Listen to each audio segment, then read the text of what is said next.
সম্মানিত সুপ্রিয় দর্শক শ্রোতা দেশ ও প্রবাস থেকে যারা এই মুহূর্তে আমাদের সাথে আছেন, ভিডিও দেখতেছেন অথবা শুনতেছেন, সবাইকে জানাই আন্তরিক প্রীতি ও শুভেচ্ছা। বন্ধুরা, আমি এই মুহূর্তে কথা বলছিলাম সুইট সুন্দরী অপরূপা একটা মেয়ের সাথে। প্রতিবেদন করবে, অডিও কলে সংযুক্ত হয়েছে আমার সাথে, কয়েকদিন আগে থেকেই যোগাযোগ করছিল। কেন আসলো ভিডিওতে বিস্তারিত আলাপ থাকবে, ভিডিওটা অবশ্যই আপনারা কন্টিনিউ করবেন। আসসালামু আলাইকুম। ওয়ালাইকুম আসসালাম।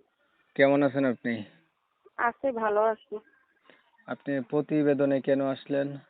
আসছিলাম ভালো একটা মনের মানুষ পাওয়ার জন্য। ভালো একটা মনের মানুষ পাওয়ার জন্য প্রতিবেদনে আসছেন। ভালো মনের মানুষ হ্যাঁ, আপনার নাই? হ্যাঁ।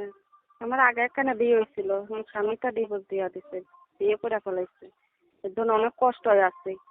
আমার একটা আম্মু আছে আর ছোট একটা ভাই আছে, অনেক কষ্ট করে থাকে। বাচ্চা কাচ্চা নাই আপনার? না, বাচ্চা কাচ্চা হই নাই। এর জন্য আমি প্রতিবেদন আইছি, দেখি আমার কেউ ভালো একটা মনের মানুষ পাইলে বিয়েতে হোক কি আবেতে হোক, যেরকমই হোক, আমি তার কাছে বিয়ে বসবো। বর্তমান বয়স কত আপনার? বয়স বেশি না, 21। আচ্ছা, আপনার বিয়ে হয়েছিল, হাজবেন্ডের সাথে ডিভোর্স হয়েছে, ছেলে সন্তান নাই, হ্যাঁ। বাচ্চা কাচ্চা নাই। না। আর ওই মার কাছে আছেন, ছোট একটা ভাইকে নিয়ে থাকেন। হ্যাঁ। প্রতিবেদনে আসছেন যে আপনার এগুলা জানার পরে আপনার পাশে থাকবে বা আপনাকে বিয়ে শাদী করতে চাবে এমন একটা মানুষের জন্য আপনি প্রতিবেদনে আসলেন, ঠিক আছে? হ্যাঁ, হ্যাঁ, হ্যাঁ, ঠিক আছে। প্রিয় দর্শক শ্রোতা, আপনারা শুনছেন উনি কেন আসছে প্রতিবেদনে। তবে আমি আন্তরিকভাবে দুঃখিত যে কমিউনিটি গাইডলাইনের কারণে ইউটিউবের না এই নিয়ম কানুন মানতে গিয়ে ওনার নাম এবং ঠিকানা আমি নিতে পারতেছি না, আপনারা ওনার কাছ থেকে জেনে নেবেন। আচ্ছা, আপনি বলছিলেন আপনার বিয়ে হয়েছে, এখন যেহেতু বাচ্চা কাচ্চা নাই, এখন ধরেন আপনি একটা দায়িত্ববান মানুষ পাইলেন, মানুষটার বয়স বেশি হইলো, দেখতে কালো হইলো, অথবা সেও আগে বিয়ে করছে, এমন ধরনের একটা মানুষ আপনার দায়িত্ব নিতে চাইলো, তখন আপনি কি করবেন? কোনো সমস্যা হইব না, বিয়েতে হোক কি আবেতে হোক, যে আমার খাওয়াইতে পিন্দাইতে পারবো আমি তার কাছেই বিয়ে বসবো। বিয়েতে হইলেও কোনো সমস্যা হইব না। প্রিয় দর্শক শ্রোতা, আপনারা শুনছেন মানে বিয়ে করছে এমন লোক হলে অসুবিধা নাই, কারণ উনি বিবাহিত। এখন আপনার পড়াশোনা আছে নি জানা? পড়ছিলাম, অল্প কিছু পড়ছিলাম, বেশি পড়তে পারিনি। কোরআন শরীফ পড়তে পারেন?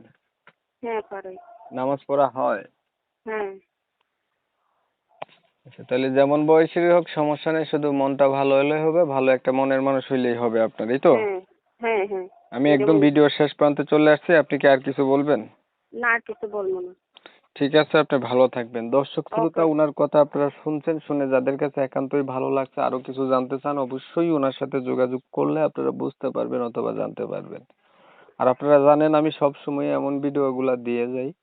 যদি ভিডিওটা ভালো লাগে লাইক দিবেন, শেয়ার দিবেন, ইমো মেসেঞ্জারে ছড়াই দিবেন, এতে করে হয়তো বেশি লোকে দেখবে। আপনি তার পাশে না দাঁড়াইলেও কোনো না কোনো লোক হয়তো দাঁড়াইতে পারে। অনেক সময় নিয়ে আপনাদের মূল্যবান সময়গুলো নষ্ট কইরা, ধৈর্য ধরে কষ্ট কইরা আমাদের চ্যানেলের সাথে ছিলেন, আমাদের ভিডিও দেখছিলেন, এর জন্য সবাইকে জানাই এমএসকে টিভির পক্ষ থেকে অসংখ্য ধন্যবাদ। সবাই ওকে, ভালো আল্লাহ। থাকবেন, সুস্থ থাকবেন।